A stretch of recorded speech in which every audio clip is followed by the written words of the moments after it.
ఉన్నన్ని రోజులు సంతోషంగా ఉంటే అదే ఐశ్వర్యం. ఐస్ క్రీమ్ తిన్నా కరిగిపోద్ది, తినకపోయినా కరిగిపోద్ది. జీవితం కూడా అంతే. ఎంజాయ్ చేసినా కరిగిపోద్ది, చేయకపోయినా కరిగిపోద్ది. సామాన్యంగా నరకం ఉంటారా? ఉన్నాయో లేవో కూడా ఎవడికి తెలియదు. నువ్వు మళ్ళీ పుట్టావో లేదో కూడా తెలియదు. తాగినోడు ఎదవా కాదు, తాగనోడు మహానుభావుడు.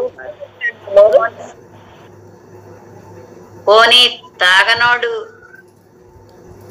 నూరేళ్లు బతుకుతాడా అంటే ఆ గ్యారంటీ లేదు.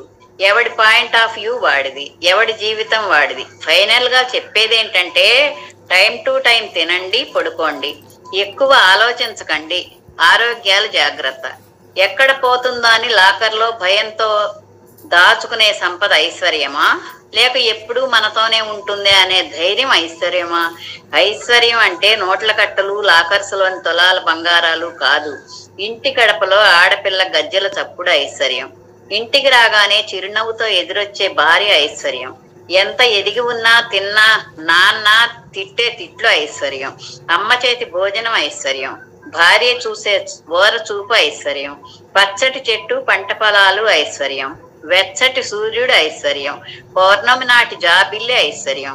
మన చుట్టూ ఉన్న పంచభూతాలు ఐశ్వర్యం. పాలబుగ్గల చిన్నారి చిరునవ్వు ఐశ్వర్యం. ప్రకృతి అందం ఐశ్వర్యం. పెదాలు పండించే నవ్వు ఐశ్వర్యం. అవసరం అందించే ప్రాణ స్నేహితుడు ఐశ్వర్యం. అవసరంలో ఆదరించే ప్రాణ స్నేహితుడు ఐశ్వర్యం.